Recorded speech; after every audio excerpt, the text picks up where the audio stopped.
untuk teman-teman lagi dicoba dihubungi, Bu. Itu yang di RA atau Kalau semua di teman-teman yang di kelas lain? kalau di RA sudah hampir 75% hadir, Bu. Kalau di kelas lain lagi saya coba hubungi.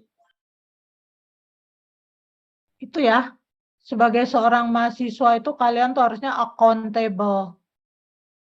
Semua yang hadir di sini tuh harusnya tahu ya kemana. Ini Nelpi Saryana ini ketua kelas bukan? Nelpi? Bukan, tapi saya perwakilan RC, Bu. Oh, kamu perwakilan RC. Kemana ketua kelas kamu? Nggak tahu, kamu nggak hubungan. Ini lagi saya coba hubungi, Bu. Oke, dari RC ada yang mau bertanggung jawab? Dari RB? Dari RD? Hadir Bu, RB Bu. Ini dari mana RD? Rafli dari B mana? Bu, B. B, Ya, RB Bu. ketua kelas. Iya Bu. Teman-temanmu kemana Rafli? Berapa yang udah hadir? Ini lagi saya ajakin Bu. Nah, tinggal RD. RD, siapa wakil RD?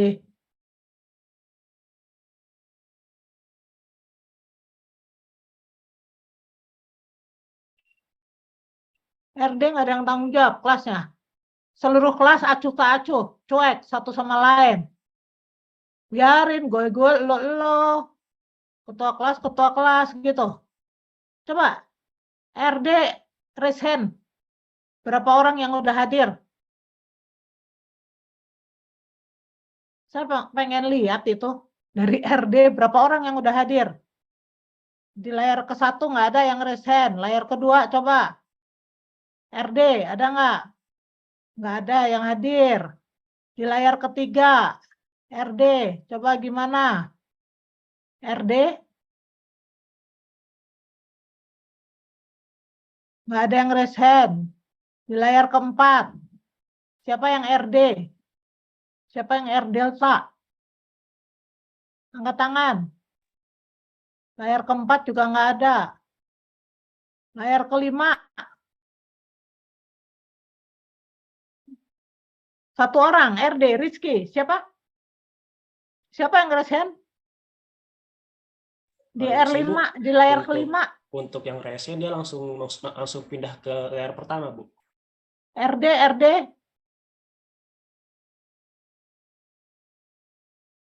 Kok nggak ada sih, Pak? Ini gimana Bu Winda? Siapa yang nggak mampu RD? Ini Saya, kita Bu. jadikan Ini ada catatan aja. Nikola. RD mana? 1, 2, 3, 4, 5, 6, 7, 8, 9, 10, 11, 12, 13, 14, 15, 16, 17 orang. Di layar ke-1. Layar kedua nggak ada. Layar ketiga nggak ada. Layar keempat nggak ada. Layar kelima nggak ada. 17 orang dari kira-kira 50 ya. Kalau 200 dibagi 4 kan 50. Prestasi yang nggak bagus ini. Ya. Kalian sebagai mahasiswa itu harusnya begitu kuliah. Udah ada pengumuman, hadirlah. Apa yang kalian cari? Coba. Kalian sibuk apa Jumat ini? Kata Pak Aidil tadi nggak ada kegiatan apa-apa, nggak bentrok. Ya. RD pengampunnya siapa ya, Pak Aidil atau Bu Winda? Saya, Bu. Pak Aidil, coba dicatat aja deh. Ini di print screen ini yang 17. Kalau perlu yang sisanya itu kena penalti aja. Kok kelihatannya nggak tanggung jawab seluruh kelas ini? Mulai dari ketua kelas sampai yang hadirnya hanya sedikit. Mungkin kelas lain juga nanti dilihat, tapi yang jadi perhatian ini RD, Pak. Oke? Ya, Dan kita kehilangan berapa menit ini? Kehilangan setengah jam loh, teman-teman. Kalian nggak merasakan bahwa kuliah itu betul-betul setengah jam itu materi bisa dapat banyak. Yang rugi siapa? Saya sih gampang sih, saya ngajar kalau waktunya tinggal 1 jam, ya saya ngajar 1 jam aja, singkat-singkat deh. Kalian mau ngerti, mau pendalamannya nggak ngerti ya saya nggak peduli gitu loh. Coba deh kalian perhatikan setengah dua ya setengah dua. Itu udah ada toleransi, pulang sholat segala. Sebetulnya semua udah dipikirkan ya. Saya bukannya saya marah atau apa enggak, saya cuma memberikan komentar saya dan saya juga sebetulnya nggak care, tidak memperdulikan kalian itu mau serius belajar atau enggak ya. Karena saya tahu lingkungan kalian itu mungkin jauh-jauh tinggalnya atau apa, tapi coba deh kalau kalian niat, kalian ingin sekolah benar, betul-betul lah ya. Kita mulai saja sekarang Pak Aidil. 145 ini. Ada yang Iya, chat Bu. apa? Sudah 145. Oke. Jadi saya sangat apresiasi teman-teman yang ada di sini semua hadir. Ya, tolong beritahu teman-teman kalian yang nggak hadir apa yang jadi kendala. Jangan sampai males aja terus nggak jadi alasan buat nggak ada di sini. Ya, jadi mahasiswa itu kalian harus ulet, harus tangguh. Ya. Hari ini materi kita akan saya tampilkan sebentar.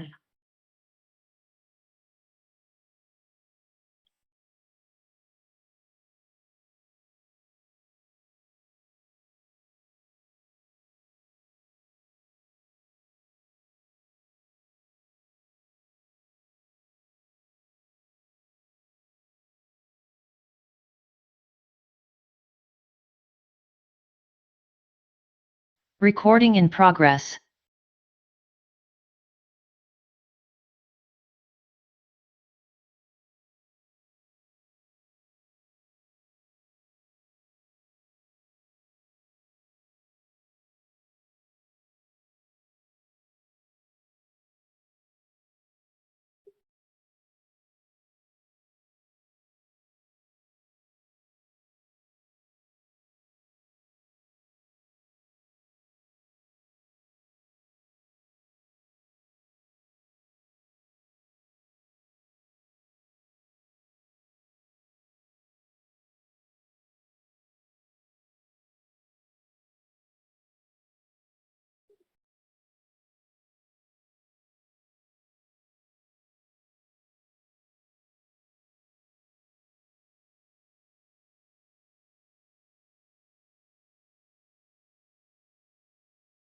Bentar ya, ini saya ada masalah dengan tampilan layar, saya harus cek dulu.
Apakah sudah ada di layar? Kalian bisa lihat? Sudah, Bu. Sudah, Bu. Sudah ya. Oke, saya coba ke halaman pertama dulu.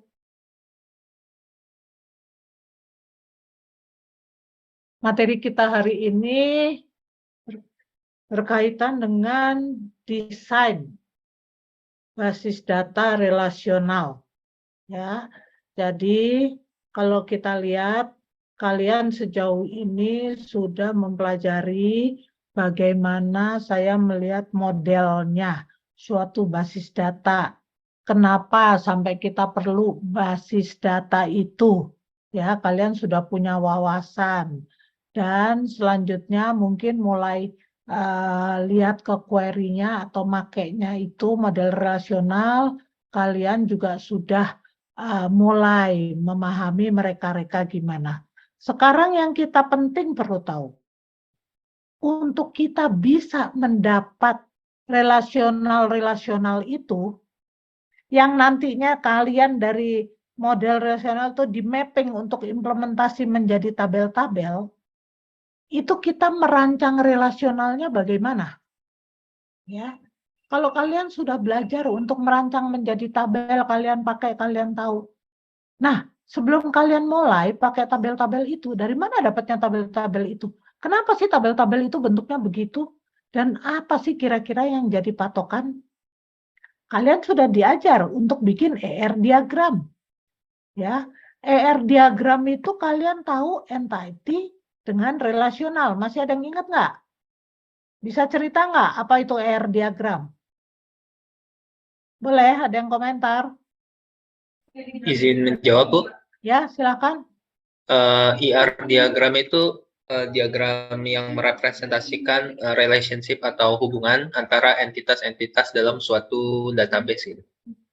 Oke, itu betul sekali. Berarti tadi Alvin ya itu ya? Betul, Bu. Sudah memahami betul bagaimana itu relasional dituangkan dalam bentuk logik ya. Bentuk logik itu belum jadi ke perancangan yang betul, menjadi entity relasional diagram. Ya, entitas-entitas. Dan antara entitas kita tahu ada yang keterhubungannya. Kalau entitas itu dia mencerminkan satu model, maka antara satu entitas dan entitas itu lebih di-expand ya. Modelnya itu berarti antara dua entitas itu nanti akan ada hubungan di dalam apa yang namanya relation. Ya, jadi itu sekarang kita ingin melihat bagaimana mendesainnya itu. Ya. Nah, setelah kuliah ini, kalian diharapkan kalian tuh mampu nanti memastikan ya apa yang namanya functional dependency. Kalian sadar di dalam entitas, di dalam relasi, kita suka bisa bicara masalah atribut. Ya. Kalian sadar bahwa di antara atribut itu ada saling keterhubungan. Apa maknanya kalau saya melihat satu record di dalam satu relasi, di dalam satu tabel? Atribut-atribut yang ada di dalam tabel itu mengartikan apa? Contoh yang paling gampang. Ya, atribut mahasiswa kalian. Ya, tadi Alvin. Alvin punya nama, Alvin punya NIM, Alvin punya alamat, punya tanggal lahir, punya jenis kelamin, punya jenis agamanya apa. Itu semua atribut-atribut yang nempel pada seorang Alvin. Ya. Nanti ada teman kalian lagi yang lainnya. Ya. Misalnya Farhan. Farhan itu nanti juga punya nama, punya juga NIM. Berbeda dengan Alvin tadi. Nah, itu semua dalam satu record. Jadi kita paham bahwa setiap record itu saling mengidentifikasikan sesuatu yang unik. Bahwa recordnya Alvin tadi, semua data tentang Alvin. Bahwa recordnya Farhan, semua data tentang Farhan. Itu yang kalian harus sadari. Ya, di basis data ini menjadi dominan. kita harus bisa melihat bagaimana hubungan antara dua atau lebih atribut-atribut itu menjadi subset atau satu bagian set dari satu relasi. Ya, nanti kalian juga lihat kebergantungannya seperti apa. Ya, kita akan lihat lebih jauh. Tapi saya sekarang tahu begitu. Lalu kita bisa mencari constraint keterhubungan yang diekspresikan ada primary key dan foreign key yang ada hubungannya dengan functional dependency. Kita setelah kuliah ini akan belajar. Primary key contohnya itu NIM. NIM itu udah pasti. Kalau orang nyebut NIM, pasti NIM-nya itu akan tertuju ke satu orang. Saya nyebut NIM-nya Farhan, pasti itu data Farhan semua keluar. Saya nyebut NIM-nya Alvin, pasti data Alvin itu semua keluar. Nah, nanti ada istilah foreign key. Kalian udah tahu. Yang diacu ya kepada tabel yang lain. Yang dia merupakan kunci di tempat lain. Nanti antara primary key dan foreign key bisa mengartikan satu makna informasi yang lebih luas hubungan antara primary key dan foreign key. Itu. Lalu kalian bisa nanti juga melihat bagaimana kalian bisa mengkomputasikan closure sebagai satu set yang atribut-atribut yang berlaku di bawah functional dependency yang sudah diberikan. Jadi kalian tahu functional dependency nanti ada ketergantungan atribut non-key ke atribut kunci. Ya, itu tangkap aja dulu. Nanti dari situ kalian bisa dari sekian banyak relasi-relasi, kan setiap relasi kita bisa dapatkan atribut non-kunci yang tergantung kepada kuncinya.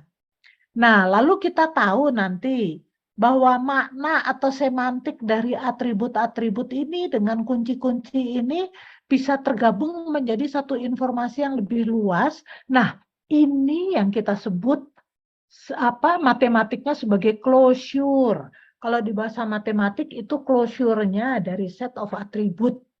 Ya, tapi maknanya seperti tadi yang saya bilang. Bahwa linknya keterkaitan antar kunci primary key dengan foreign key dengan atribut non kunci itu menjadi dominan akan berkembang menjadi closure. Lalu nanti akan kalian juga mengartikan, mendetermine apakah ada atau tidak set-set atribut yang membentuk super key atau kandidat key. Ini di kuliah yang lalu sudah ada. Apa yang dimaksud super key? Apa yang dimaksud kandidat key? Ya, kalian coba pelajari nanti lebih lanjut. Kalau lupa, lihat itu. Lalu nanti hubungannya dengan functional dependency seperti apa? Itu ada. Ya, lalu nanti mengevaluasi suatu usulan penggabungan pendekomposisian antar tabel-tabel tadi untuk kita bisa memaknai ya mengatakan apakah ada atau tidak kondisi yang tidak dirugikan yang disebut lossless join and dependency preservation. Jadi teman-teman, satu hal yang kalian perlu tahu di dalam basis data, antar relasi itu kalian harus bisa memaknai functional dependensinya, kebergantungan antara atribut-atributnya gimana. Satu relasi dengan relasi yang lain itu bisa bergabung, memberikan informasi yang lebih luas lagi, bisa memaknai suatu informasi yang lebih canggih, sampai nantinya itu terus berkembang menjadi luas, yang itu kita bisa katakan sebagai propos dekomposisi, tapi ada prinsip-prinsip basis data yaitu lossless join. Kalau kita menggabungkan, menjoin-joinkan relasi, itu tidak merubah makna, tidak membuat informasi jadi berantakan, tetap memberikan keseragaman, kekoreknesan atau ketepatan informasi yang seharusnya keluar dalam kondisi basis data kita. Ya, sejauh ini bisa dibayangkan ya? Kalian bisa memahami nggak, teman-teman? Saya ngomongnya kecepatan nggak? Ya, Bu. Nggak ya? Bisa ya? Saya Hah? Kenapa, Kak Ros? enggak, bisa, Bu, bisa. Oh, bisa ya, bisa. Oke, kalau bisa saya akan pelan-pelan. Nah, nanti kalau kalian sudah tahu maknanya suatu basis data harus demikian luasnya, basis data kita harus solid, basis data kita harus persisten dan konsisten. Ingat nggak kata persisten, konsisten? Persisten bahwa datanya itu benar-benar selalu begitu, tidak berubah dan konsisten. Jadi kalau Carlos nomornya 1211409193 sampai kapan-kapan tetap segitu, nggak berubah. Basis data mau dirubah apa-apa, kita harus menjamin bahwa nilainya tetap begitu. Ya, tadi Farhan NIM-nya berapa? Saya lupa. Itu tetap tidak berubah. Itu kalian harus bisa memberikan itu, memaknai itu, bahwa kalau saya rubah-rubah ya, misalnya kita kan tahu di relationship, ada entitas mahasiswa dengan entitas kuliah disatukan menjadi apa? Relationship pengajaran ya, karena satu mahasiswa ikut kuliah apa, satu mahasiswa ikut kuliah apa. Nah, itu tuh informasinya yang ditimbulkan di situ harus tetap persisten. Sampai kalian nanti udah lulus, sampai kalian udah nggak ada di ITERA, tetap kalau ditanya, tahun 2023 kuliah basis data yang diajarin Bu Hira itu siapa aja pengikutnya? Tetap keluar seperti itu, nggak berubah. Namanya itu lossless join. Ya, karena kita menggabungkan file apapun, nanti relasi apapun, tetap tidak kehilangan makna yang seharusnya. Nanti setelah ini saya akan kasih lihat bagaimana lossless join itu bisa terjadi dan membuat basis data kita jadi nggak stabil. Nah, butir selanjutnya ini, ya, butir yang ke-6789 ini, kita akan membahas lebih jauh mengenai apa yang namanya normalisasi. Di mana normalisasi itu membuat basis data kita stabil, normal. Normalnya disebut normal gimana? Kalau kita bisa memandu komposisi data-data kita yang ada di ER diagram masuk ke dalam relasional model di relasi-relasi itu, semua menjamin kondisi ini. Ada kondisi 1 normal form, ada kondisi 2 normal form, ada kondisi 3 normal form, ada kondisi boycott normal form. Ya, saya hanya akan bahas mungkin sampai 3 normal form aja buat kalian cukup lah. Atau mungkin dilebihin sedikit 3,5 sebelum BCNF. Nanti kalian di sini bisa mengidentifikasikan kondisi yang disebut normal yang gimana, lalu bagaimana kalian bisa memandu kondisi file-file relasi-relasi kalian dari 1 NF menjadi 1 set ke 3 NF. Ya. Selanjutnya yang terakhir kalian harus mampu nanti setelah kuliah ini menjelaskan dampak dari normalisasi terhadap efisiensi suatu operasional basis data. Terutama kalau kalian mau melakukan query secara optimal. Ya teman-teman, jadi di sini hari ini kita tahu porsi perancangan sangat tergantung pada atribut-atribut yang ada di dalam komposisi file-file atau relasi yang saya punya, ya, yang lalu nanti bagaimana saya bawa ke kondisi 1 NF, 2 NF, 3 NF, BCNF. Nah, ngomong-ngomong, saya mau intermezzo. Kalian jangan terganggu kalau saya ngomong entitas, kalau saya ngomong relasional dan relasi, terus relationship. Itu semua hal yang berbeda. Ya, entitas kita tahu pasangannya dengan relationship di dalam diagram logik ER diagram. Itu masih bentuk logik yang kalian nanti bisa petakan ke, kalian belajar apa? Petakan ke model apa? Udah dapat di kuliah yang lalu, ayo siapa yang nangkep? Siapa yang bisa ngerti? Ada pemetaannya. Ke model apa? Ayo cepat.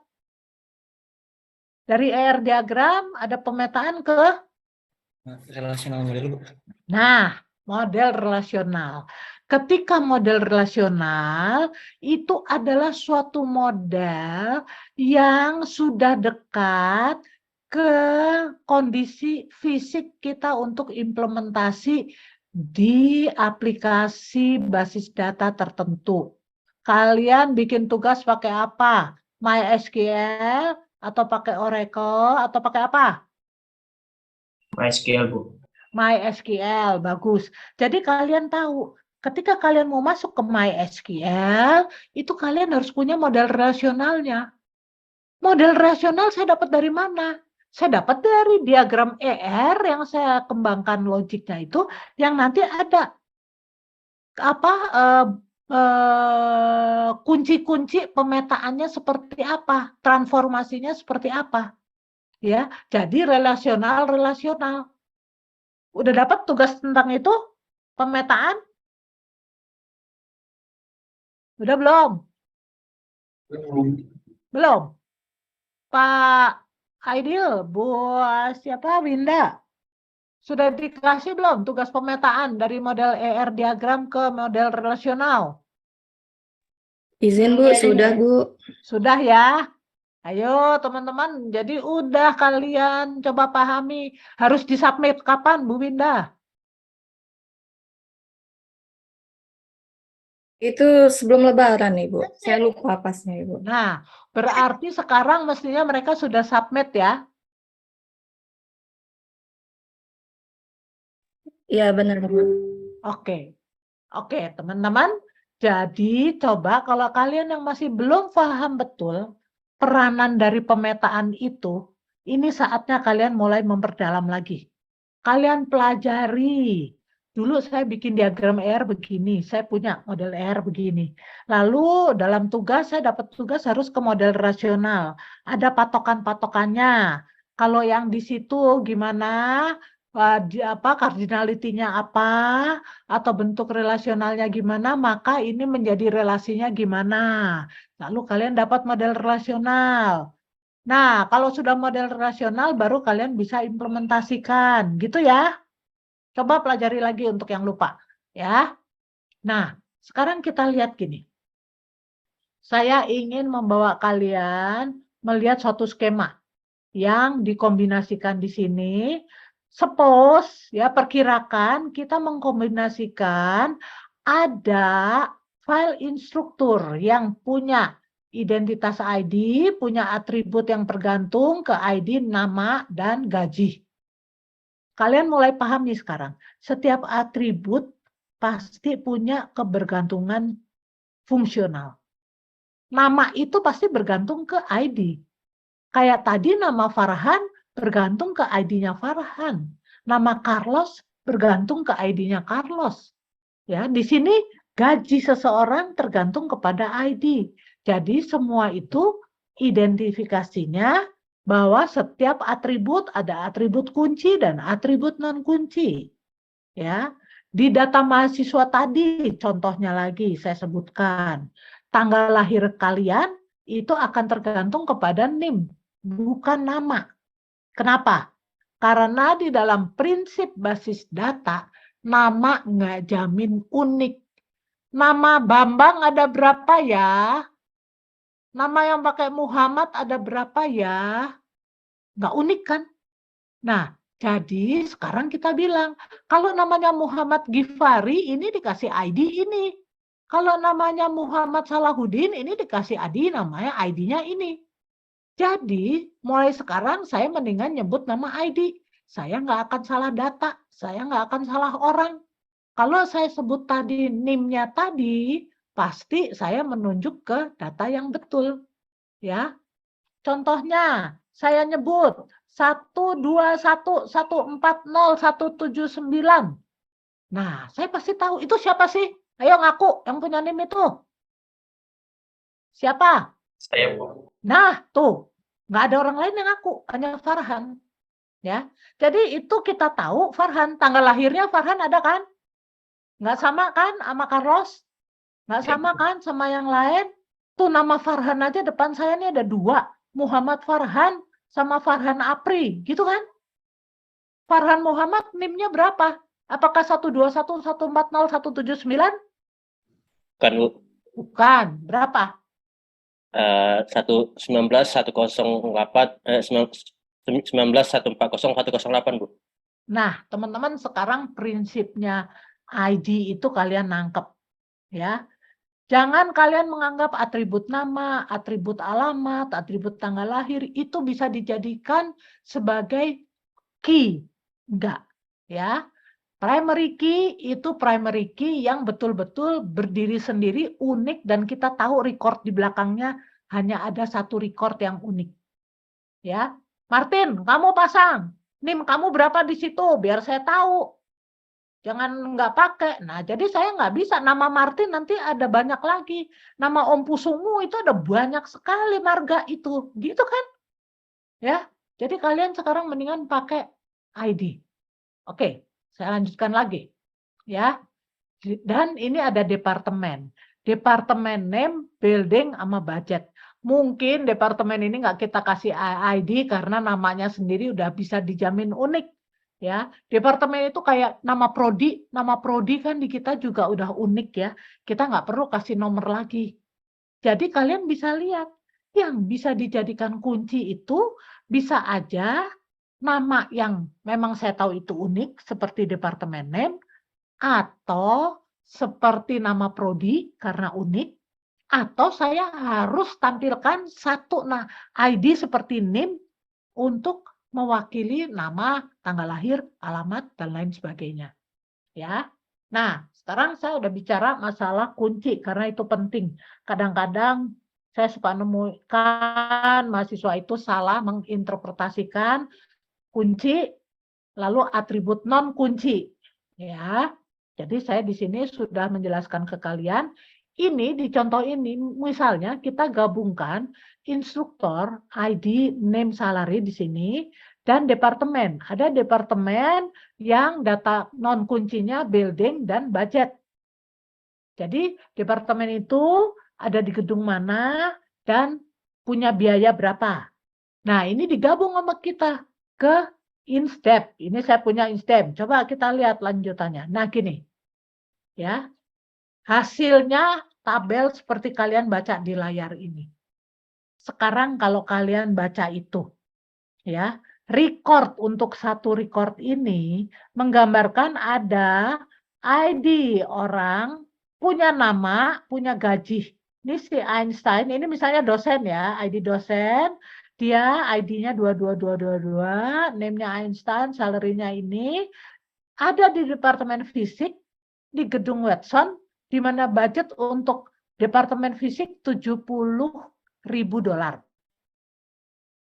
Ini data yang unik untuk satu record ya teman-teman. Bisa baca ya teman-teman. Sekarang masalahnya gini.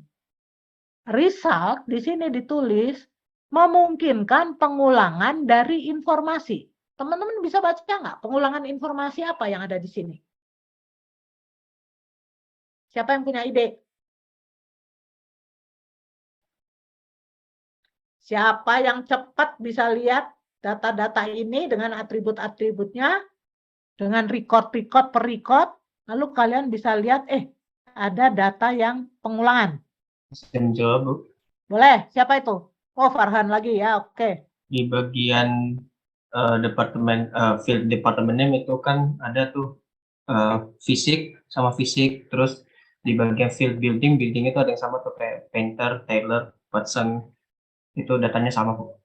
Oke. Jadi ini bisa menjebak kita ketidakkonsistenan data. Ya. Kenapa? Kalian lihat ini, data berulang-ulang ya. Gedung fisik yang ada di departemen fisik yang ada di gedung Watson dengan dana 70.000 muncul lagi di mana? Coba lihat ke bawah. Ada lagi nih fisik dengan Watson dengan 70.000, ya enggak? Kalian bisa lihat masalahnya. Masalahnya misalnya ini ada dalam satu file. Lalu saya tahu sekarang, budgetnya fisik itu sekarang 90.000 loh. Bukan 70.000 loh.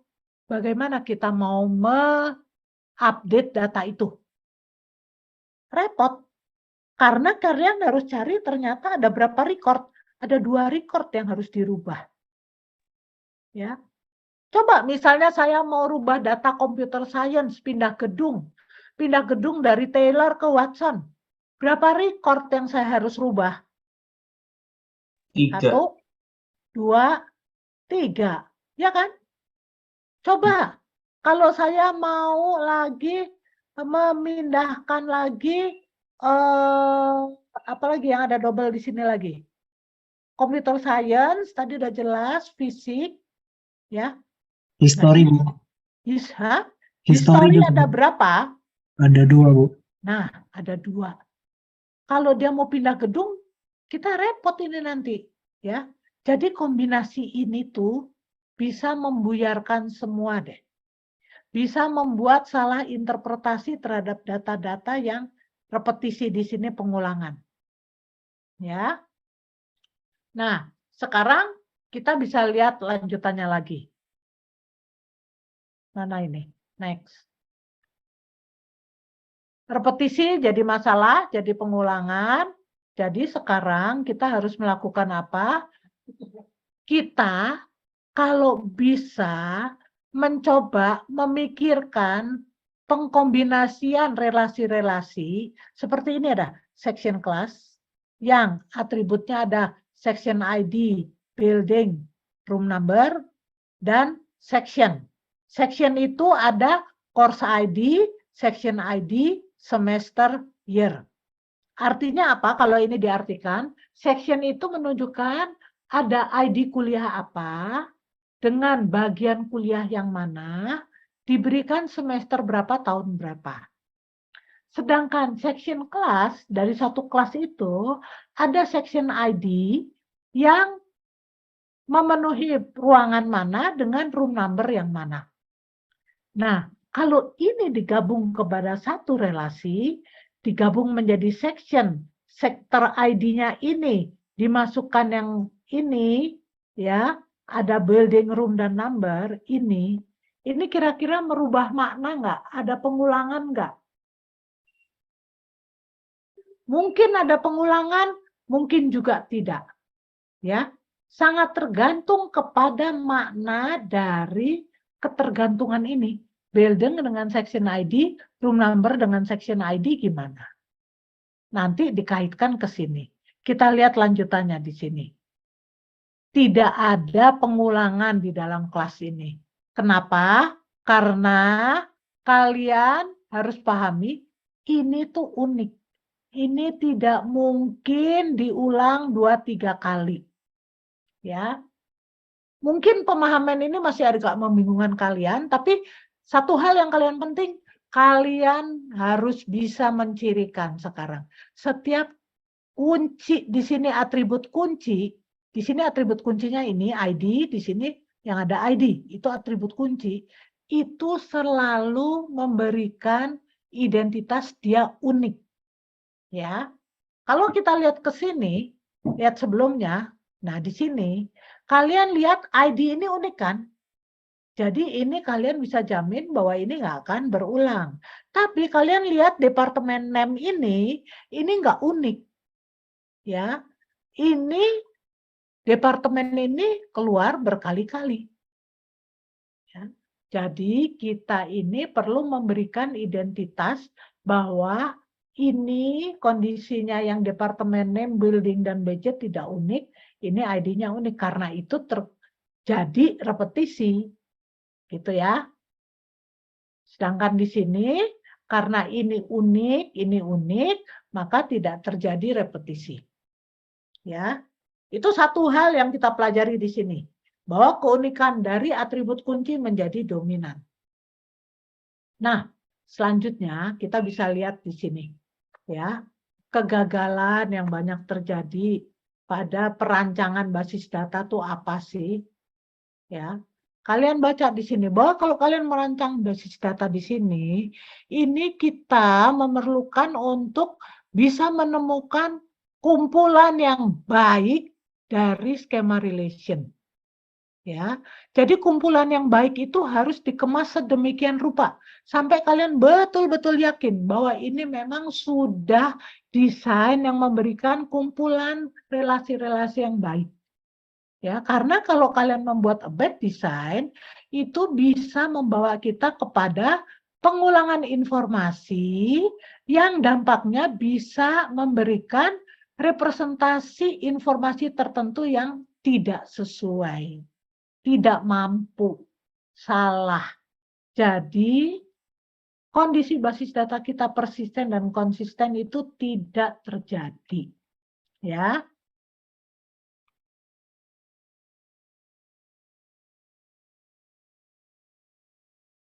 Contohnya ini, ada lending skema untuk peminjaman di sini yang datanya ada branch name, ada branch city, ada asetnya berapa, ada customer name, ada loan number, ada jumlah.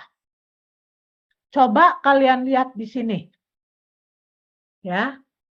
Ini harus dihindari kalau kita mengatakan redundan data. Di sini ada data yang redundan enggak? Kalian bisa lihat ada data yang redundan?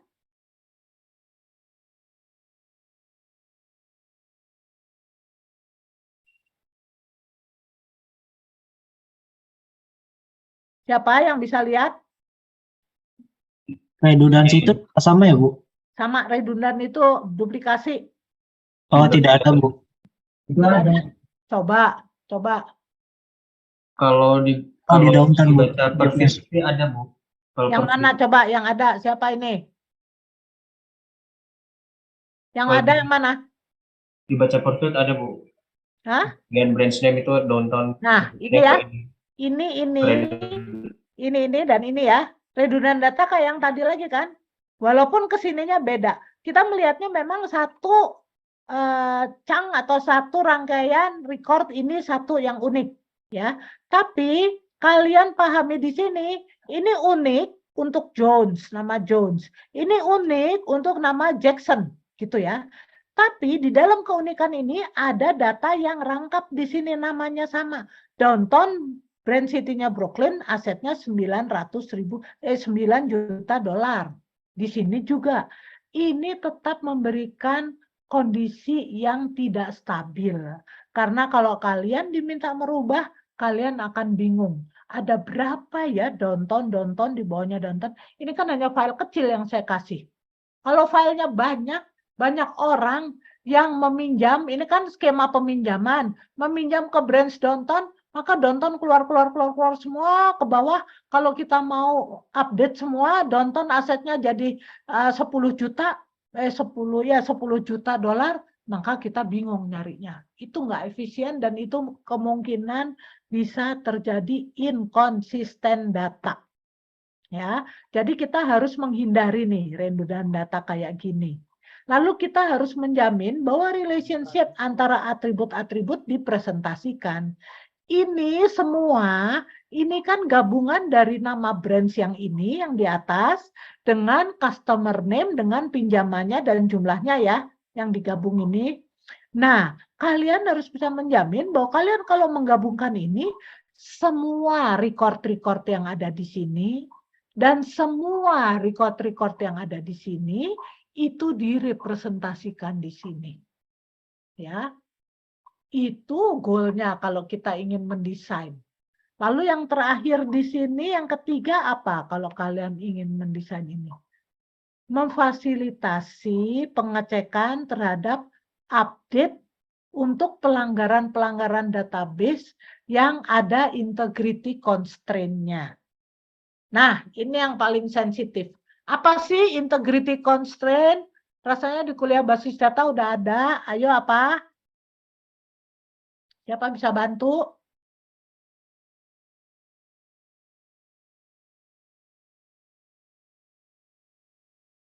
Izin jawab, Bu. Ya, Mungkin boleh. kayak mereka nggak boleh nol gitu, Bu. Gimana? Yang keras S2? Mungkin Panggil kayak S2 atau Aziz? Hah? S tuh, Bu. Mungkin kayak mereka nggak boleh nol gitu, Bu. Nggak boleh nol, boleh. Misalnya ada data yang nggak boleh nol ya. Di rupiah ini misalnya nggak boleh nol gitu. Kalau ada yang masukin data nol, maka ini integrity constraint-nya ribut.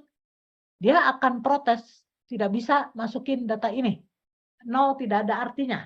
Karena kalau itu nol, basis data nggak bisa baca ini. Berapa sih asetnya dari branch name ini? Ya, itu nggak bisa. Nah, jadi itu tetap harus kita jaga juga. Jadi teman-teman, tujuan utama kita merancang itu benar-benar deh. Redundansi yang menyebabkan kita repot nanti dalam penghapusan atau insert atau apa yang baru, itu tidak boleh terjadi. Ya, menghindari itu.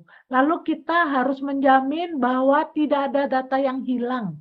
Karena kalau ini ada relationship yang atribut yang tidak bisa direpresentasikan kembali, maka itu berarti akan kehilangan data. Lalu kita menjamin bahwa integrity constraint untuk setiap atribut yang ada, yang sudah dinyatakan di dalam basis data, itu benar-benar bisa dipenuhi. Ya, jadi dalam kalian mendesain goal prinsipnya itu. Ya. Nah, jadi sekarang kita udah tahu. Oh iya, saya sekarang untuk mendesain prinsip-prinsip utama yang saya pegang ini harus ini semua. Ya. Selanjutnya kita lihat lagi di sini about apa ini? Aduh ini.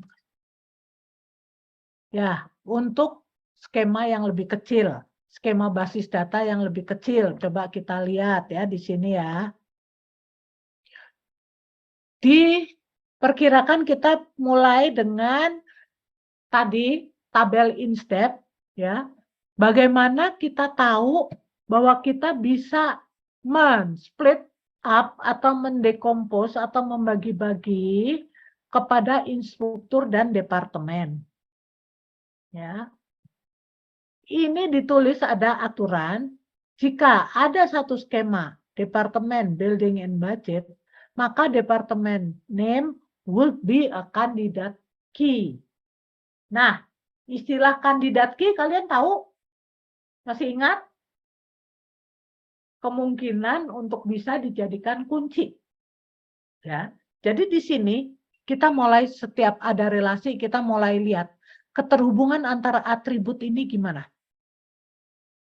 Ada nggak yang bisa dijadikan kandidat key? Contohnya di sini, Departemen Name Building Budget itu kita bisa menggambarkan sebagai gini, bahwa ini Departemen Name memberikan kebergantungan kepada building dan budget. Karena Departemen Name ini bisa dianggap sebagai kandidat key. Ya, karena kita yakin bahwa ini mungkin sifatnya unik, nggak akan ada duanya. Tapi begitu kalian yakin bahwa akan ada duplikasi, akan ada departemen name yang sama, maka ini udah nggak bisa jadi kandidat key. Ya. Sekarang sebut, misalnya sudah pantas jadi kandidat key, departemen name Indosenik, nggak akan ada duanya, nggak akan ada bentrok, maka saya tahu bahwa atribut building ini sangat bergantung kepada departemen name dan budget sangat bergantung kepada departemen name. Ya, jadi saya tahu bahwa ini secara semantik mengartikan bahwa ini adalah tempat di mana departemen name itu berada dan budget ini mengartikan rupiah yang dimiliki oleh departemen name. Ya, untuk semua relasi atau tabel atau apa entitas yang kalian punya, kalian harus bisa mengartikan itu. Ya, kalian sudah terbiasa kuliah. Itu kira-kira kandidat key-nya apa? Kuncinya dari kuliah apa? Bisa dibantu? Kode mata kuliah, Bu. Nah, kode mata kuliah. Ya, jadi nggak ambil nama mata kuliah. Karena nama kuliah basis data. Nanti ada nama basis data untuk prodi informatika. Tapi begitu basis data ini diminta untuk diajarkan di departemen lain, namanya juga basis data, itu akan membingungkan kita, karena kuliah basis data untuk informatika itu lebih dalam isinya dibandingkan dengan kuliah basis data untuk prodi lain. Jadi kita nggak bisa mengambil nama kuliah basis data sebagai kata kunci. Kita ngambilnya itu adalah sebagai kode kuliah, gitu ya. Departemen name ini perlu nggak kita kasih ID departemen? Departemen ID. Ada yang bisa jawab? Perlu, Bu. Kenapa Antar perlu? perlu atau tidak, Bu? Hah? Antar Gimana? perlu atau tidak? Ya, oke, benar itu jawabannya. Tapi perlu kalau gimana, tidak atau gimana? Perlu jika kalau misalnya departemen itu ada yang seperti Ibu katakan tadi, ada yang sama. Ya. Kalau misalnya enggak, ya bisa berarti. Ya, oke. Ya, jadi begitu yang sama, kalian udah mikirkan langsung harus kasih ID, departemen ID, gitu ya. Nah, di InStep, ya, InStep tadi yang pertama kita lihat, kan departemen name itu bukan kandidat key. The building and the budget of department may have to be repeated. Jadi ini mengindikasikan kebutuhan untuk memecah InStep, ya. Jadi dipecahnya itu seperti ini. Ada nggak ya di sini? Oh, nggak. Dipecahnya menjadi departemen name dan instansi tadi, ya, yang di depan tadi. Dipecahnya, saya mesti kasih lihat yang ini mana tadi ya.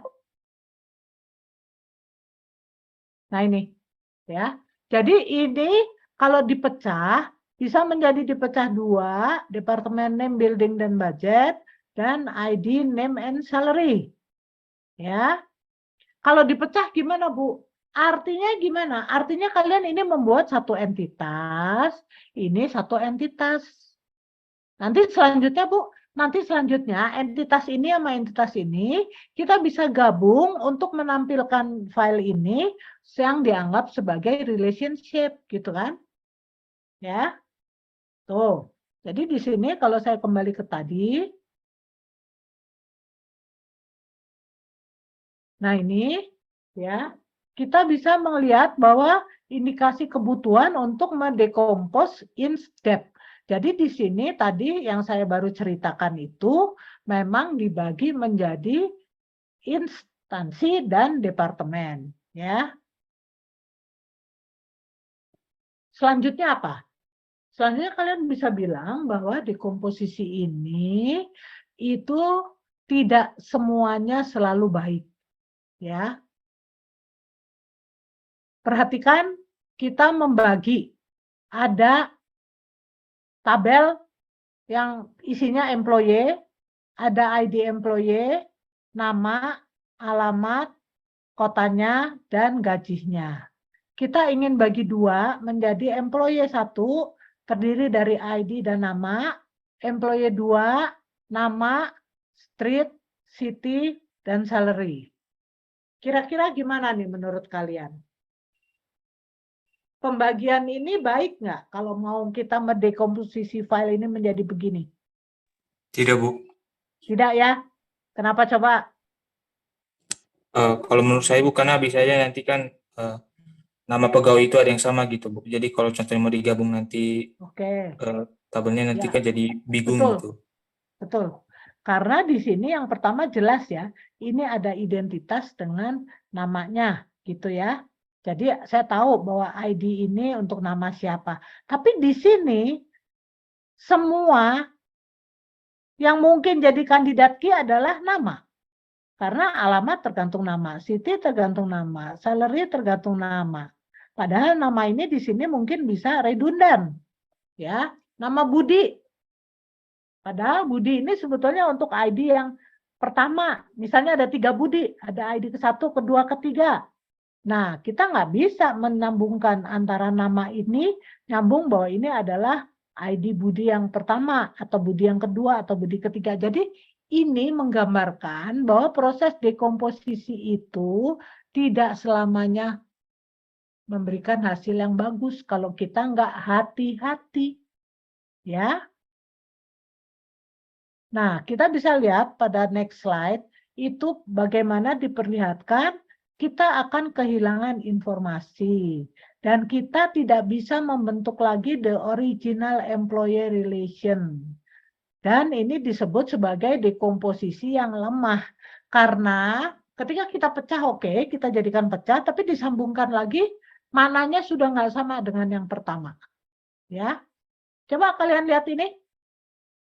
Gimana ini? Dekomposisi yang lemah. Kalian baca ini. Dipecah menjadi 2, menjadi ini dan ini. Ketika digabung lagi, apa hasilnya? Coba kalian pelajari ini.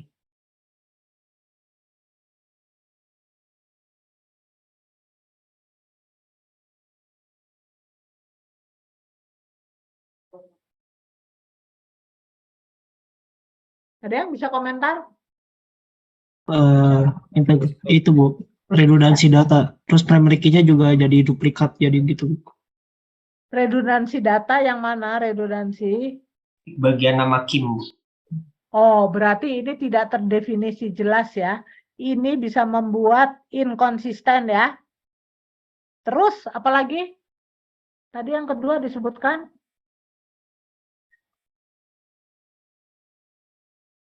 Informasi yang didapat salah, Bu. Salahnya gimana? Coba teruskan penjelasannya. Karena seharusnya kalau dari tabel yang awal itu sebelum dipecah itu yang cuman bagaimana ya? Enggak deh Bu, enggak.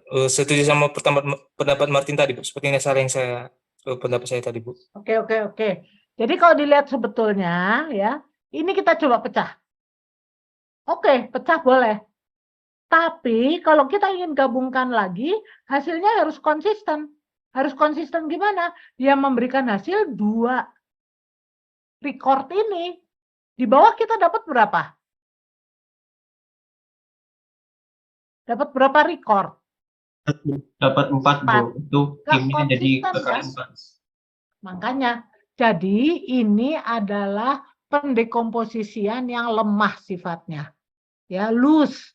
Bisa kehilangan informasi. Kalau kalian tujuannya kita bisa mendekomposisi ini kan, kalau itu menghemat tempat penyimpanan data kan. Jadi kalau saya insert menyimpan ini banyak, kan saya bisa nyimpan ini dan ini gitu kan. Ini kan hemat, tempat nyimpan data lebih hemat sehingga kalau digabung nanti baru digabungkan lagi. Tapi ini tidak memberikan hasil yang seharusnya. Sehingga kalian tahu kalau kalian mau mecah-mecah tabel atau relasi seperti ini, itu ada aturannya. Yang dimana kalau aturannya itu disebutkan, ini bisa menghasilkan kondisi yang tetap dekompos insnya, dekompos berikutnya itu tetap maknanya betul. Ya. Ini satu contoh. Nah, sekarang coba lihat yang ini gimana? Ini yang baik. Coba kalian lihat. Artinya ini tidak kehilangan fungsi join dekomposisi. Ya, jadi ini memberikan hasil yang betul-betul konsisten antara sebelumnya dan sesudahnya. Coba kalian lihat, ini 2 ini apa?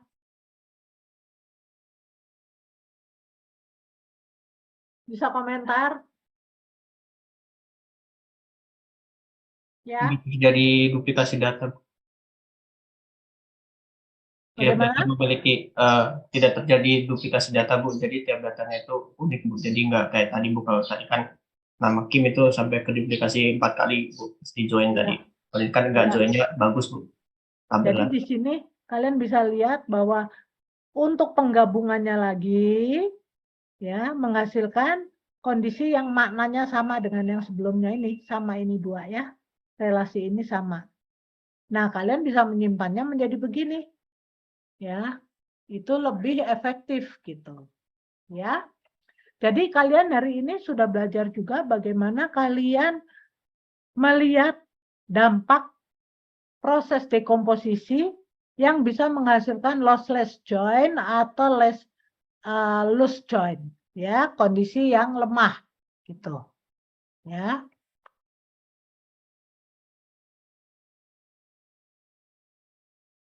Nah, jadi itu semua menjadi dasar bagaimana kita harus merancang file-file dalam basis data semuanya menjadi benar dan baik.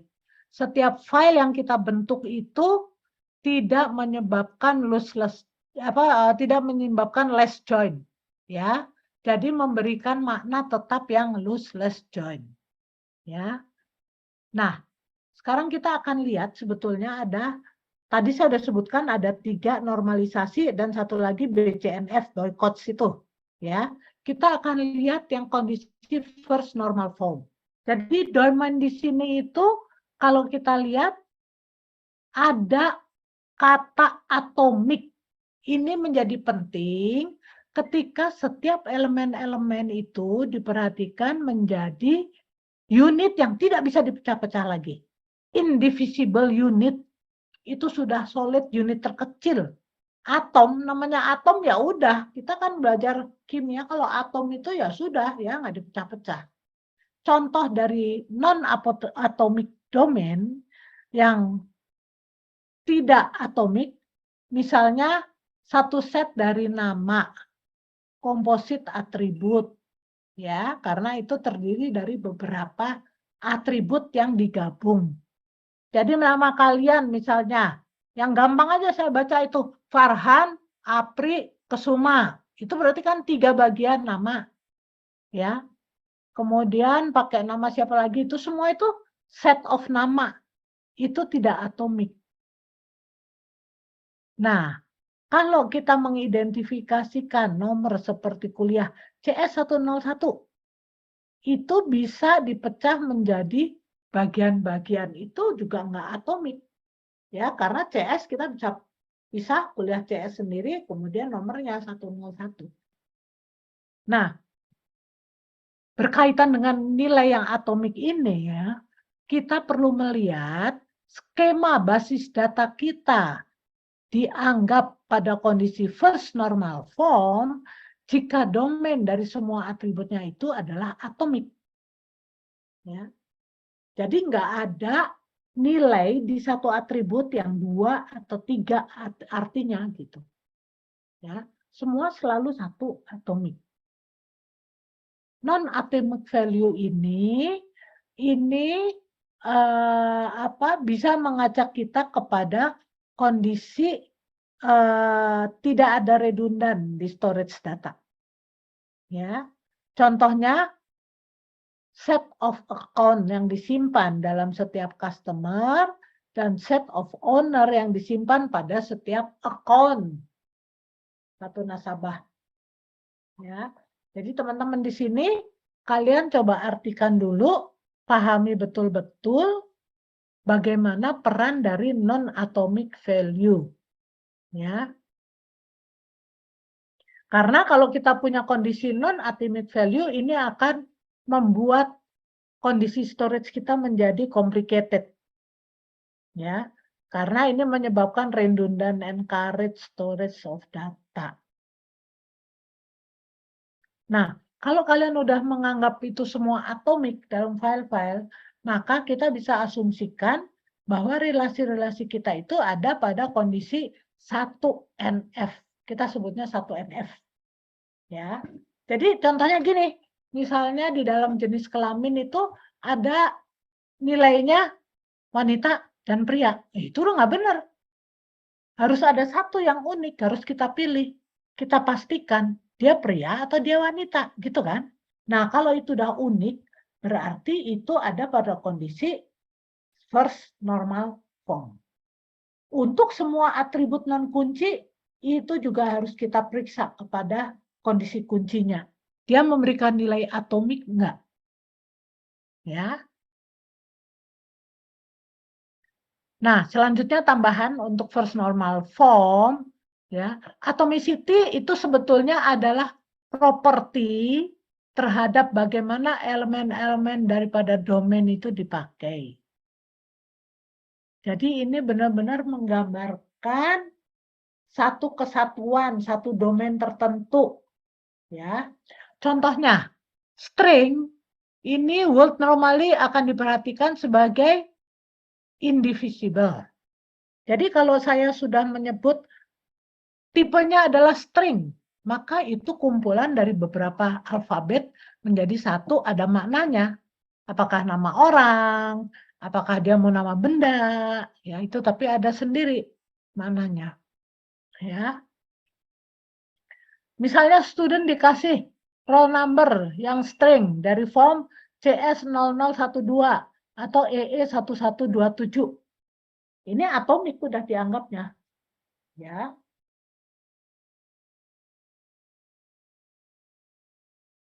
Nah, doing so adalah menjadi ide yang kurang baik itu akan membawa kita untuk bisa mengencoding informasi di dalam application program dibandingkan dengan ada yang di database. Ya. Sejauh ini bisa ditangkap? Halo? Bisa ya? Jadi kita baru di first normal form nih, baru sederhana nih, belum macam-macam. Ya. Ini, oh ini kalian baca aja, ini istilah matematiknya. Ya. Pastikan apakah particular relation is in good form. In the case that relation R is not in good form, decompose it into a set of relation. Jadi kita harus periksa, kalau saya punya relation set dengan R1, R2 sampai Rn, sedemikian hingga sampai setiap relation ada pada good form, maka dekomposisinya itu adalah lossless join dekomposisi. Ya. Tetap kalian jangan lupa teori kita ini mengacu kepada functional dependency. Nanti ada istilah multi-value dependency. Tapi sekarang kita baru functional dependency yang kita lihat ya.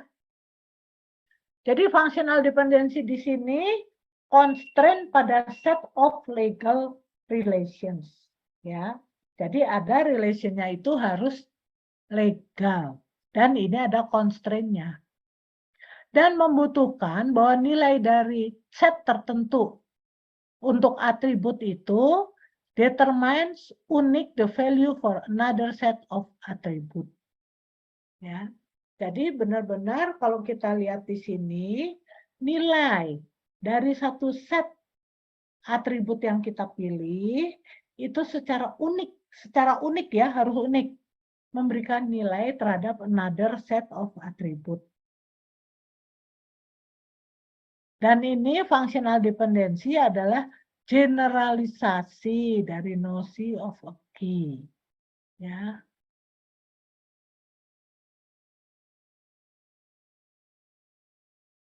Coba kita lihat selanjutnya. Ini teman-teman, kalian mungkin nggak suka lihat notasi ini, tapi ini memang di dalam dunia matematik, basis data kita itu bisa dituangkan kepada aturan-aturannya matematik. Jadi contohnya misalnya kalau kita menyebut let R, ya let R be a relation schema. Nah kita bisa nulis gini, alpha subset dari R, beta subset dari R. R itu himpunan globalnya, sedangkan alpha sama B itu adalah bagiannya. Ya. Nah, bagaimana kita menceritakan functional dependency?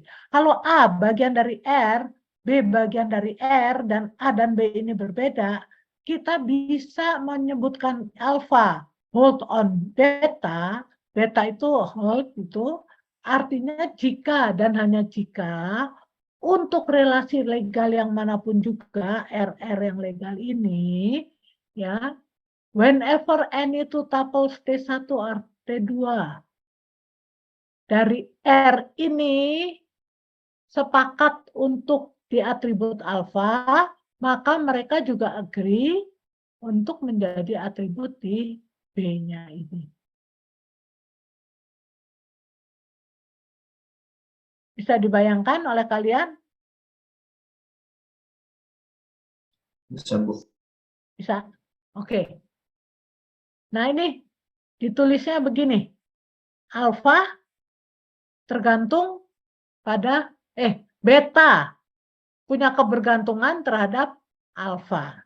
Disebutnya ini holds on R if and only if for any legal relationship R dari R, dua tuple T1 and T2 ini agree on the attribute alpha, they also agree on the attribute beta. Ya, jadi kalian bayangkan punya dua tuple T1 dan T2. Kalau kalian punya kebergantungan ini alfa dan beta, maka T1 alfa sama dengan T2 alfa. Ya. Dan ini akan memberikan kebergantungan yang sama T1 beta terhadap T2 beta. Ya. Nah, sekarang kasih contoh di sini. Kita perhatikan di sini ada relasi dengan atribut A dan B. Atribut A-nya nilainya 1, 1, 3. Atribut B nilainya 4, 5, 7. Ya. Pada contoh ini, B bergantung kepada A, tidak demikian. Ya. Kenapa coba tidak demikian? Bisa dilihat nggak? Izin menjawab, Bu. Gimana? Kalau misalnya A bergantung pada B, ya tidak bisa, Bu, karena pas himpunan B itu hilang, nah di satunya itu kan ada duplikasi, Bu. Berarti satunya itu jadi nggak unik. Satunya satu yang apa? Itu, Bu, maksudnya. Ya, betul. Jadi di sini ada yang redundan yang bisa rancu nanti memberikan. Tetapi B itu mendetermine A, does hold. Kenapa? Karena ini semua unik kan? Ya, 457-nya. Nah, itu jadi caranya kita melihat functional dependency seperti itu. Ya. Selanjutnya kita lihat. Kalau kalian punya super key, untuk satu skema R, itu if only if, itu R-nya semua ini bergantung fungsional pada K. Maka K disebut kandidat key untuk R.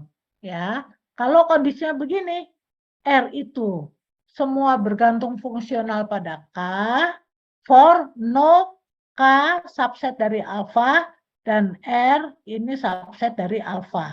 Tidak ada bagian alfa yang menjadi subset dari ini dan subset dari ini. Ya. Selanjutnya kita lihat apa?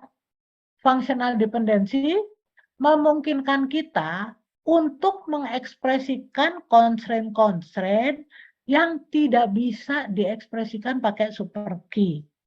Jadi kayak ini, instead ada ID, ada name, ada salary. Di sini ada debt name, ada building, ada budget.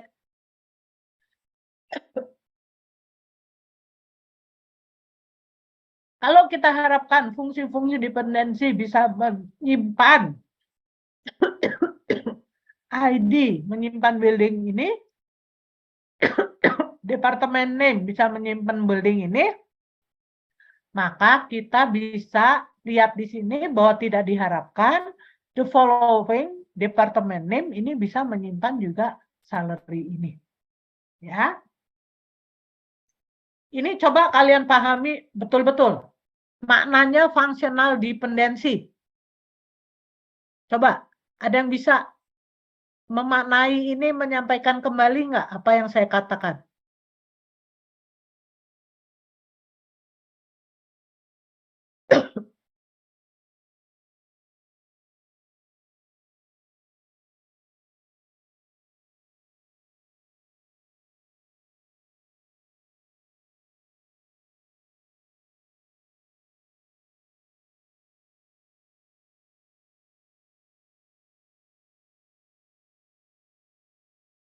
Gimana kalian bisa lihat ini?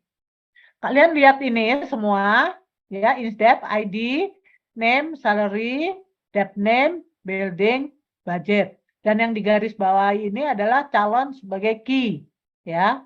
Coba kalau kalian buka ini selanjutnya dipisahkan, mungkin nggak departemen ini menjadi building ini bergantung pada departemen dan building bergantung kepada ID, mungkin nggak? Iya, betul, Bu.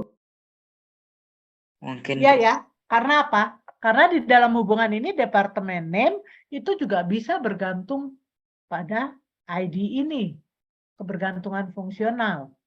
Ya, tapi kalau kita bilang salary ini bergantung fungsional pada departemen name, mungkin enggak? Mungkin bisa, mungkin tidak. Kok bisa mungkin tidak? Gimana coba? Karena kemungkinan kalau departemen itu ada yang sama, Bu. Enggak, Kalau coba. misalnya Kalian betul, aturan begitu. Tapi secara makna gimana sebetulnya? Salary itu bergantung fungsional pada mana?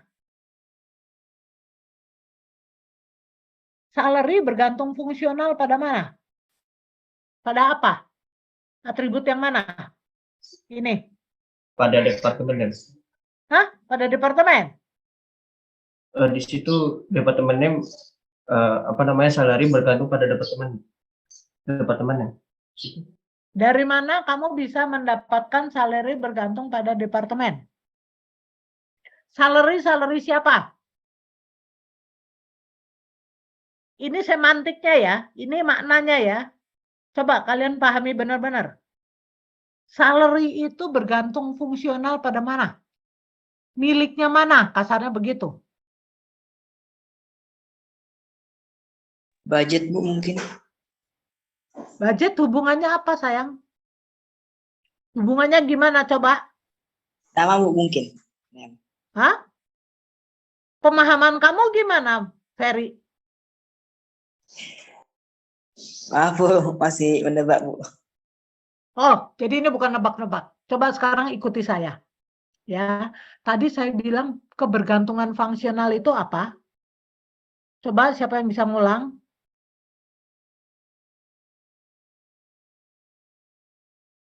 Kebergantungan fungsional itu apa?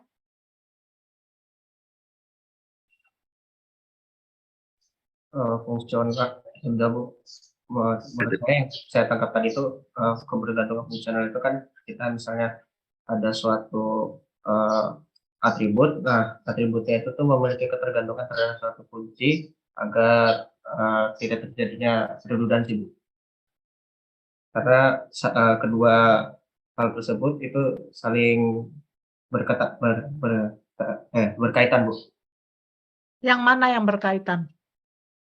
Antara kunci sama bagian atribut yang non key. Non kunci, ya. Non key.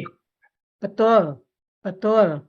Jadi atribut non key selalu bergantung fungsional pada atribut key. Catat itu semua, yang ngantuk-ngantuk catat. Atribut non key bergantung pada atribut key. Oke?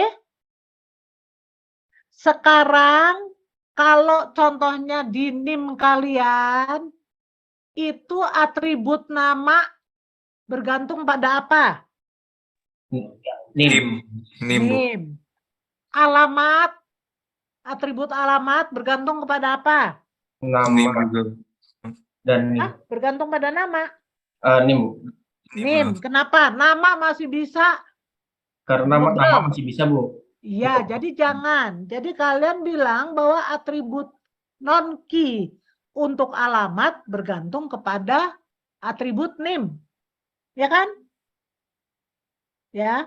Jadi kalian di sini pahami betul-betul maknai bahwa kebergantungan fungsional itu menggambarkan bagaimana satu atribut non kunci itu akan tergantung kepada atribut kuncinya. Jadi contohnya sini bergantung fungsionalnya dalam mahasiswa, contohnya atribut non kunci nama, atribut non kunci alamat, atribut non kunci tanggal lahir, atribut non kunci tempat lahir, semua bergantung kepada NIM ya.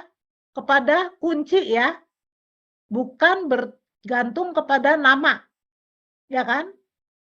Itu maknanya basis data tuh itu yang kalian harus betul-betul bisa pahami. Kalau kalian bekerja dengan basis data. Nah, sekarang kembali ke masalah kita di sini, kalian lihat di sini, yang tadi saya sebut, ini yang saya ada panahnya, ini kelihatan nggak nih? Aduh, mana ya?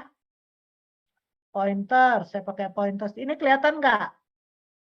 Ya Bu, kelihatan Bu. Pointersnya kelihatan ya. Berarti Nah, tadi ini salary itu bergantung sama ID ya Bu? Nah, itu betul 100. Salary bergantung pada ID, name, Juga bergantung pada ID, yes. Building, departemen name, department name, budget juga departemen name. juga. Nah, itu kalian sudah dapat maknanya itu, kunci dan non kunci. Jadi kita mengharapkan fungsional dependensi ini apakah bisa bahwa dia building ini bergantung pada departemen name. Betul nggak? Tidak Bu. Bisa. Benar, memang begini ya. Dan building bergantung pada ID, iya nggak? Ya. Tidak, karena dia bergantung ke sini. Ya. Oh ya, tidak Bu. Dan kita juga tidak bisa melihat bahwa salary bergantung pada departemen name, iya nggak? Iya Bu. Salary tidak bergantung pada departemen name. Ya. Jadi kalian harus tahu persis kebergantungannya mana kemana. Nanti biasanya dikasih panah. Jadi kayak building ini kalian kasih panah ke departemen name, budget ini kalian kasih panah ke departemen name. Salary ke mana? Salary ke ID, bukan salary ke departemen name, nggak ada hubungan kan? Secara semantik juga kita nggak bisa nemuin mana ada salary berhubungan ke departemen name. Salary itu hubungannya ke ID dan nama gitu, ya. Udah mulai nangkep mungkin ya, tapi belum 100% nggak apa-apa. Kalian makanya nanti harus belajar di rumah untuk mengerti ini lagi, ya. Nah, ini ada istilah satisfies dan holds on. Ya. Ini adalah untuk pengesahan fungsional dependensi, kondisi fungsional dependensi dengan melihat kepada kondisi pengetesan dan constraint yang ada. Ya. Yang satu pihak, kalau kita bilang ini sebagai pengetesan aja, kita cukup menjawab bahwa kondisi R itu memenuhi kondisi F. F-nya itu adalah fungsional dependensi yang ada. Ya. Kalau kita ingin lebih luas lagi bahwa ada constraint spesifik yang kita tangani, maka itu kita bisa sebut bahwa F ini hold on R gitu ya. Jadi kata satisfies dan hold on ini berbeda pemaknaannya. Di mana ini pemaknaannya, kalau yang holds on itu ada specific constraint. Ya.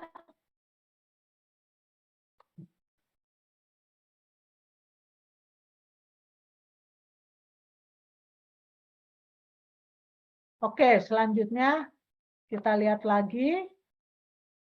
Nah, lihat ini. Functional dependency ini itu trivial, bisa terbukti jika satisfied dengan semua instance-instance-nya atau semua record-recordnya yang ada di satu relasi memenuhi kondisi ini. Ya, misalnya ID, name bergantung pada ID, name bergantung pada name.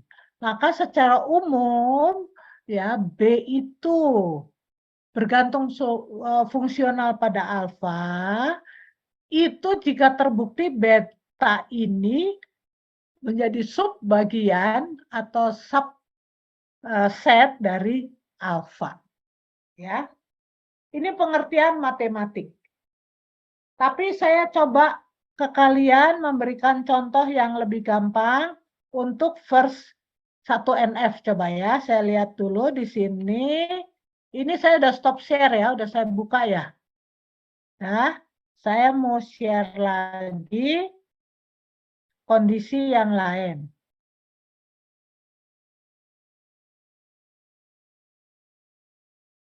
Nah, ini udah kelihatan belum?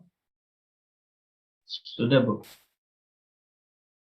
Saya di sini mau mengulang bahwa ada kondisi first normal form, second normal form, third normal form, dan Boy-Scott normal form. Ya. Dan untuk nambah informasi, normalisasi itu adalah proses yang bisa mengimprove suatu database design dengan mengenerate relation that are of higher normal form. Jadi kita betul-betul meningkatkan kualitasnya dari relasi kita. Ya. Objektif dari normalisasi untuk bisa membentuk relasi-relasi di mana setiap dependensi pada atribut kuncinya juga the whole key dan tidak ada lain melainkan kunci itu sendiri dipastikan. Ya, jadi itu normal kalau kondisinya begitu. Jadi kita sekarang sedang menuju ke 1, ini paling lemah, lalu nanti kita mengembangkan kedua, 1 NF, ketiga 2 NF, dan BCNF. Ya. Nah, selanjutnya kita bisa lihat di sini, seperti ini. Kondisi 1 NF, bahwa 1 NF itu ada yang 2 NF, bahwa 2 NF ada yang 3 NF, 3 NF, BCNF, gitu ya. Ini tadi. Saya ingin menegaskan lagi konsep fungsional dependensi ini. Ya, fungsional dependensi yang ada di sini. Ini bahasa, coba kalian baca pelan-pelan pemahamannya ini. Pemahamannya ini. Sambil melihat contohnya. Ini bahasa yang lebih sederhana dari bahasa matematik tadi.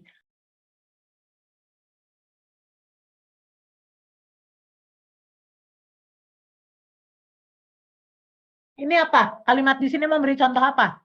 Siapa yang bahasa Inggrisnya jago?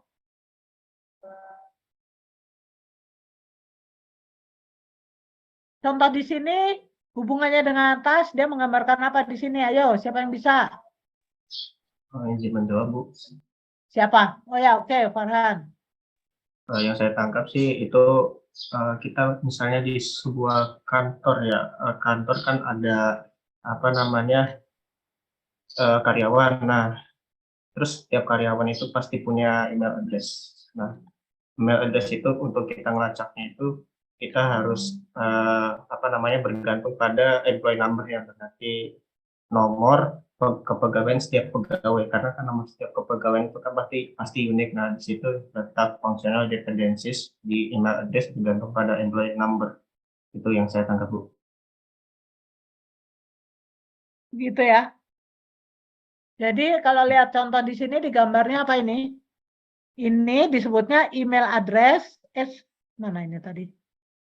Oh, jauh. Nah, email address bergantung fungsional kepada employee number, gitu ya. Nah, jadi kalian sudah bisa mengartikan semua itu. Sama yang tadi kita jelaskan. Ya, ini semua. Terus, kalian bisa lihat dari sini. Misalnya ini, apanya ini? Sebagai ID-nya. Employee number.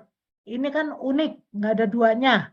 Lalu ada employee email, ada employee F-name, ada employee L-name. Ini first name dan last name. Ya. Nah, kalian bisa lihat di sini. Kebergantungannya jadi gimana? Kalian bisa sebutkan bahwa employee email bergantung fungsional pada employee number. Lalu employee first name bergantung fungsional pada employee number. Terus employee L-name juga bergantung fungsional kepada employee number. Dan semua harus eksis. Nggak boleh ada yang nol. Ya, ini baru kita bisa yakinkan bahwa kondisi file kita ada pada kondisi first normal. Ya, paham di sini? Semua tergantung kepada primary key-nya. Ya. Nah, ini kalau digambar, kalian bisa menggambarkannya seperti ini. Ini pakai, jadi ini bergantung fungsional pada mnum. Mname, first name ini bergantung fungsional pada mnum. Employee name, last name bergantung pada mnum. Ya. Jadi ini ada 3 cara bagaimana kalian bisa menampilkan. Cara yang pertama ini oke lah, tapi jadi ada 3 baris ya. Cara yang kedua ini benar, ada 1 yang di kiri dan 3 yang di kanan ini. Ya, yang cara yang saya suka pakai itu cara yang ini. Lebih gampang saya melihatnya kebergantungan fungsionalnya di sini. Ya. Nah, selanjutnya istilah determinan. Determinan itu adalah yang sebelah kiri disebutnya. Kalau kita lihat di sini, ini employee male bergantung fungsional pada emnom. Kalau mau pakai istilah determinan dari sekarang, saya tahu bahwa determinan ini adalah yang emnom. Jadi di istilah ini bergantung fungsional, kita bisa bilang bahwa employee email ini determinannya itu adalah employee nom. Ya, semua employee first name determinannya employee nom, employee last name determinannya employee nom. Jadi begitu kita sebut, ya. Nah, ini kita masih punya waktu sampai berapa lama, Pak Aidil? Sudah 3:30 ya? Iya, Sudah Bu. lewat ya? Sudah 3:30, Bu. Sudah lewat ya? Kita tadi mulai dari, iya, Bu. Tapi kita juga mulai jam 2 tadi, kita nggak menunggu. Ya, tapi Ini nggak tidak apa-apa. apa-apa, Bu. Saya hanya ingin menutup dengan ini aja sedikit. Nanti saya lanjutkan. Jadi kalian baru sampai di first normal form ya. Nanti ke depan akan kita lanjutkan ke yang second normal form. Kalau yang tadi saya ceritakan di depan ini semua menurut Court and Silberstadt itu secara matematik. Ya, jadi dia ini kalau kalian nanti mau S2, mau S3, kalian ambil tesis di sini bicara banyak dengan masalah matematik ini.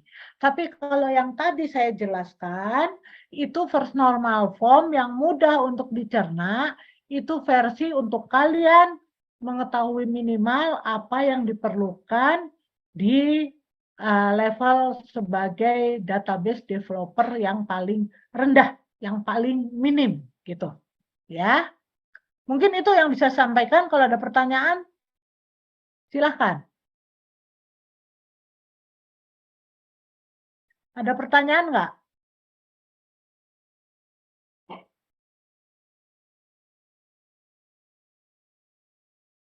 Tidak ada, Bu. Oke, kalau nggak ada pertanyaan saya bertanya ya. Coba keluarkan kertas, kita bikin kuis kecil-kecilan. Mau nggak? Nggak usah sekarang, bercanda. Udah sore, udah telat ya. Nanti yang berikutnya. Jadi kalian harus pelajari bener-beneran. Kalian harus paham banget, karena nanti kita akan belajar second normal form dan third normal form. Ya. Ini dari 138 peserta ya, sekarang tinggal 117. Ayo dipotong, kemana yang 21 orang? Apakah dari kelasnya Pak Aidil yang RD lagi? Coba RD tetap angkat tangan, coba RD. Ini RD dapat cap dari saya ini nih nanti. Tuh, cuman 2 RD, mana? 4, 5, 6, 7, 8, 9, 10, 11, 12, 13. Ya, tadi 17. Oh, berarti dari kelas lain nih. RA, RB, RC, Pak Aidil. Ya, nanti Bu Winda juga cari siapa yang nggak masuk. Ya, oke. Kalau nggak ada lagi dari saya sementara ini dulu. Ya, mudah-mudahan kalian mudah mencernakan. Nanti kita ketemu lagi minggu depan. Mungkin saya siang bisa. Kita lihat aja dulu Pak Aidil. Karena saya masih di Bali itu saya nggak tahu jadwalnya gimana. Ya, kalau saya kosong saya bisa masuk kelas lagi. Tapi minimal nanti minggu ke-15 itu insya Allah saya bisa lagi. Ya, itu ya Pak Aidil ya. Bu Winda ya. Oke, Ya, Bu. tutup, silakan.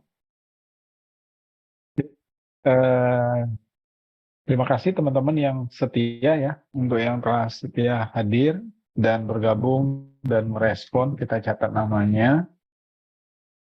Artinya yang off cam tapi ada orangnya ya. Alhamdulillah. Presensi jangan lupa, presensi berakhirnya perkuliahan, presensi juga akan kita tutup ya, jadi tidak nerima chat lagi. Kita hari ini alhamdulillah menerima banyak ilmu, menerima banyak penjelasan, dan beberapa yang aktif, yang tercatat dan maupun yang tidak tadi merespon, alhamdulillah, terima kasih. Intinya juga pertemuan ini terrecord, nanti dapat kita simak kembali, nanti kita share di GCR kita, teman-teman pelajari. Ya. Terima kasih Ibu atas materinya. Agenda kita nanti tetap kita bisa rencanakan untuk minggu ke-15 ya Bu ya. Kayak ada pertemuan satu pertemuan lagi. Terima kasih Bu. Semoga waktunya bisa kita sesuaikan. Sehat selalu Ibu. Kepada Bu Winda juga terima kasih. Terima kasih untuk yang setia juga, dan semoga Anda juga dapat jodoh yang setia ya teman-teman ya. Atas kesetiaan Anda ya, balasan yang setimpal ya. Oke, terima kasih untuk pertemuan hari ini. Terima kasih semuanya. Sehat selalu. Sampai jumpa. Wassalamualaikum warahmatullahi wabarakatuh. Waalaikumsalam. Waalaikumsalam warahmatullahi wabarakatuh. Terima kasih. Terima kasih ya.